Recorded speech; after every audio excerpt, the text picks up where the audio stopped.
दोस्तों, मन का मंत्र जो सोचोगे वही मिलेगा। एक ऐसी कला है जो आपके अंदर है, मेरे अंदर है, हर मनुष्य के अंदर है, लेकिन हम उनसे अनजान हैं। वास्तव में आप जो सोचोगे वही होगा, लेकिन कैसे?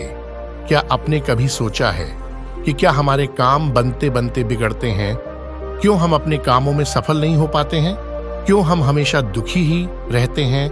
आइए इसे ठीक से समझ लेते हैं, सिर्फ एक छोटी सी कहानी से। और इस कहानी का अंत में जानेंगे कि आखिर गौतम बुद्ध ने इस बारे में कैसे बताए हैं। आइए जानते हैं एक कहानी के माध्यम से।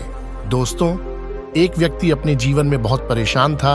उसका कोई भी काम नहीं बनता था, सारे काम बिगड़ जाता था, सफलता उससे कोसों दूर थी, पर वह कुछ भी काम करता उसे सफलता नहीं मिलती।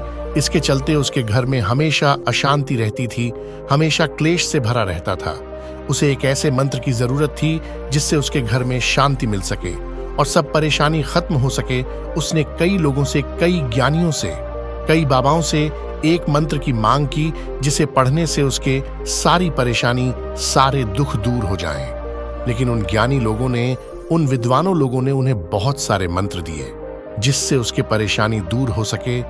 उसने सारे मंत्र को अपनाया, लेकिन कोई भी मंत्र काम नहीं आया। कुछ दिनों के बाद वह व्यक्ति एक गुरु के बारे में सुना। उसने सुना कि किस गांव में एक गुरु रहते हैं जो सब कुछ, सबका दुखों का निवारण करते हैं। उसने सोचा कि क्यों ना उस गुरु से मिलकर कोई मंत्र ले लिया जाए ताकि उसके सारी दुख दूर हो सके। उसने उस गुरु को ढूंढता हुआ एक जंगल में पहुंच गया और जंगल में उसे एक आश्रम दिखाई दिया। वहां उसे गुरु मिला गए। उसने गुरु से कहा, हे गुरुदेव, मैं बहुत दुखी हूं, परेशान हूं, कृपया मेरे दुखों का समाधान करें। तब गुरु मुस्कुराए और बोले, इस दुनिया में तो सभी लोग एक से बढ़कर एक दुखी हैं। तुम कितने बड़े दुखी हो? व्यक्ति ने कहा, मैं सबसे ज्यादा दुखी हूं। फिर गुरु ने कहा, मुझसे क्या चाहिए? व्यक्ति ने कहा, मुझे एक ऐसी मंत्र चाहिए जिससे पढ़ते ही मेरे सभी परेशानियां खत्म हो जाए। गुरु ने कहा, मंत्र ऐसे नहीं मिलते, उसके लिए कुछ काम करना पड़ता है। अगर मैं तुमसे कुछ करने के लिए कहूं तो क्या तुम करोगे? और मैं जैसा कहूंगा वैसा ही करना होगा। व्यक्ति ने कहा, बिल्कुल गुरुदेव, जैसा आप कहेंगे मैं वैसा ही करूंगा। जो नियम आप बताएंगे मैं वही काम करूंगा। सारे यज्ञ, हवन, पूजा पाठ सब कुछ करूंगा, कुछ भी नहीं छोड़ूंगा। गुरु ने कहा, यह सब तो आसान है, मंत्र पाने के लिए बड़ी कठिन मेहनत करनी पड़ती है, क्या तुम कर पाओगे? व्यक्ति ने कहा, गुरुदेव, क्या मुझे दहकते अंगारों में चलना होगा? गुरु ने हंसते हुए कहे, नहीं नहीं, इतना आसान काम भी नहीं है। गुरु की यह बात सुनकर वह व्यक्ति की हालत खराब हो गई। वह सोचने लगा, पता नहीं गुरुदेव मुझे क्या करवाना चाहते हैं। हर चीज इन्हें बहुत आसान ही लग रहा है, तो कठिन काम क्या है? व्यक्ति ने कहा, गुरुदेव, कृपया करके आप ही मुझे बता दीजिए कि मुझे करना क्या है। मैं वह सब कुछ करूंगा जो आप बताएंगे। गुरुदेव बोले, जैसे तुम अपने घर से यहां तक आए हो वैसे ही तुम यहां से अपने घर को जाना और अपने मन में यह कहते हुए जाना, मैं बहुत खुश दिखता हूं, मैं बहुत खुश हूं। यह सुनते ही व्यक्ति बहुत खुश हो गया। बस गुरुदेव, इतना सा ही बोलना है, इसे तो मैं ऐसे ही कर लूंगा। गुरु ने कहा, ठहरो, जरा पूरी बात तो सुन लो।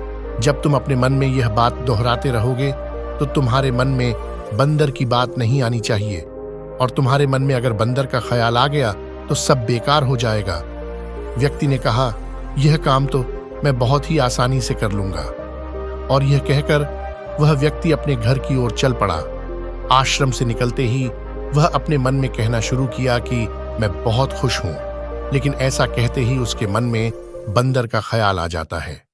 जब भी वह कुछ कहता तो वह गुरु की बंदर वाली बात याद आ जाता है, लेकिन वह यह भी कहता है कि मैं खुश हूं, लेकिन वह जब जब कहता तो बंदर का ख्याल आ जाता और उसके मन में और भी गहरा होते जाता है।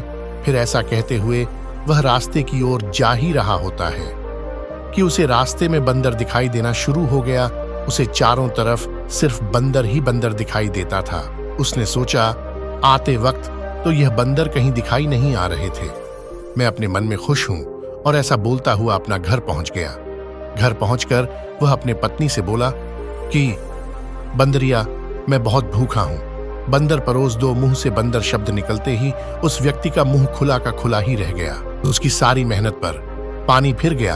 उसने सोचा कि आज से कभी उसके मन में बंदर का ख्याल तो नहीं आया था, तो आज कैसे आ रहा है। और उसे हर जगह बंदर ही बंदर दिखाई दे रहा था और सब कुछ छोड़कर भागते हुए गुरु के आश्रम जा पहुंचा। आश्रम में पहुंचकर गुरु के चरणों में गिर पड़ा और बोला, गुरुदेव, यह क्या हो गया? मुझे समझ में नहीं आ रहा है। मुझे तो हर जगह सिर्फ बंदर ही बंदर दिखाई दे रहा है। ऐसा क्यों? गुरुदेव, आपने कहा था कि बंदर का ख्याल भी नहीं आना चाहिए, लेकिन मेरे तो जुबान पर ही बंदर बैठ गया है। आज से पहले इतने बंदर कभी नहीं देखा। आपने तो मंत्र दिया था, वह भी नष्ट हो गया। मुझे मंत्र मिला ही नहीं। गुरु ने कहा, तुम्हें मंत्र मिल चुका है, सिर्फ तुम्हें मंत्र को उपयोग करना सीखना है। गुरुदेव, जैसे जैसा आपने कहा, मैंने तो वैसा बिल्कुल ही नहीं कर पाया। फिर मंत्र कैसे काम करेगा? गुरु बोले, पहले इस मंत्र को समझ लो। अगर तुमने इसे ठीक से समझ लिया तो यह मंत्र अवश्य ही काम करेगा। फिर उसे व्यक्ति ने कहा, गुरुदेव, कृपया करके मुझे जल्दी समझाइए, मैं समझने के लिए तैयार हूं। फिर गुरु ने कहा, समझने के लिए तुम्हें एक बात का हमेशा ध्यान रखना होगा कि तुम्हें बंदर का ख्याल नहीं आना चाहिए। यह सुनकर व्यक्ति ने गुरु के चरणों में गिर गया और बोला कि मुझे आपके पीछे भी बंदर दिखाई दे रहा है। देखिए, उस पेड़ पर बंदर केला खा रहा है। उसकी ये बात सुनकर गुरुदेव जोर जोर से हंस पड़े और बोले, हमारा मन ही मंत्र है। हमारे साथ वही होता है जो हमारे मन के अंदर होता है, मन के गहराई के अंदर होता है। जैसे ही तुम पहली बार आश्रम में आए थे तो तुम्हें बंदर नहीं दिखाई पड़े। अगर तुम्हें एक दो बंदर दिखाई पड़ा भी होगा तो वह तुमने ध्यान ही नहीं किया होगा, क्योंकि तुम्हारे मन का अंदर में बंदर थे ही नहीं। लेकिन जब तुम यहाँ से वापस गए तो तुम्हारे मन के गहराइयों में जो होना चाहिए था वह तो तुम्हारे जुबान पर था कि मैं खुश हूं, लेकिन यह सब मन की गहराइयों में नहीं था। तुम जिस चीज से बचना चाहते हो वही मन की गहराइयों में पहुंच जाती है। तुम बंदर से बचना चाहते थे तो तुम्हारे मन के गहराइयों में बंदर ही बैठ गया। इसलिए हर जगह तुम्हें बंदर ही बंदर दिखाई पड़ रहा था। जहां बंदर नहीं भी था वहां भी बंदर दिखाई पड़ रहा था। जैसे तुम्हारे पत्नी में, तुम्हारे भोजन में, और तुमने मुझ में भी बंदर ही देखा। इसलिए इसे ठीक से समझ होगा। मन की गहराइयों में यह मंत्र है कि मैं दुखी हूं, मेरे पास कम है। तुम्हारे पास जितना भी आ जाएगा तुम्हें कम ही लगेगा। अगर किसी का मन की गहराइयों की बात है कि मैं सुखी हूं, मेरे पास बहुत है, तो उसके पास जितना भी है उसे हमेशा अधिक ही लगेगा, फिर चाहे उसके पास चीज चाहे कम ही क्यों ना हो। अगर उसके पास दुख भी हो गया तो वह सुख निर्मित कर ही लेगा। जो भीतर से दुखी रहता है उसके पास चाहे 36 प्रकार का व्यंजन रहते हुए भी वह दुखी ही रहेगा। और ठीक उसी विपरीत भीतर से जो मन से सुखी रहता है उसके पास सिर्फ 2 सूखी रोटी है, उसे खाकर वह हमेशा सुखी ही रहेगा। इसी प्रकार जिस तरह से मन में धरना लगाओगे वैसे ही तुम्हें मिलेगा। जिस प्रकार तुमने बंदर ढूंढ लिया। फिर गुरुदेव ने कहा, अब तुम्हें समझ में आ गया होगा कि तुम इस मंत्र को कैसे सिद्ध करोगे। व्यक्ति ने कहा, गुरुदेव, मैं समझ गया हूं। हम जो हमेशा सोचते हैं वही हमारे मन में बैठ जाता है। मैं लगातार शब्दों का उच्चारण मुंह से जरूर करता था, पर मेरी सोच तो बंदर पर ही चल रही थी, इसलिए वह मुझे दिखाई दिया। इसी तरह मैं सुख चाहता हूं, लेकिन मेरे मन में तो दुख बैठा हुआ है और मेरे सब काम बिगड़ने लगते हैं, क्योंकि मैं हमेशा उल्टा सोचता रहा हूं और इसीलिए यह मंत्र भी उल्टा हो जाता है। वास्तव में हमारे मन में जो चलता है वह एक साधना के ही तरह होता है। अगर कोई सच्चे मन से साधना करता है तो उसे फल अवश्य ही मिलेगा। अगर हम मन में गलत सोच विचार करेंगे तो हमें भी गलत ही मिलेगा। इसलिए अच्छी सोच, अच्छे विचार रखें तो फल भी अच्छा मिलेगा। और वह व्यक्ति गुरु को धन्यवाद करते हुए वहां से चला गया।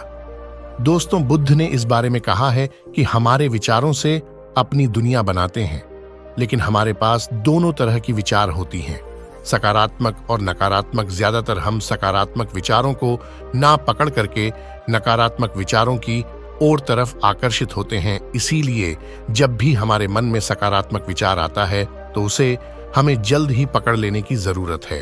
वैसे विचारों को तो जितना जल्दी हो सके तो उसे काम में लगाने की जरूरत है, क्योंकि एक सकारात्मक विचार को नकारात्मक को बदलने में देरी नहीं लगती। दोस्तों, आपने इस वीडियो से क्या सीखा और इसके बारे में क्या सोचते हैं, एक कमेंट करके बता दीजिएगा। क्या पता आपका एक कमेंट से किसी का जीवन बदल सकता है। दोस्तों, वीडियो पसंद आए तो लाइक, शेयर एंड सब्सक्राइब जरूर करें। धन्यवाद।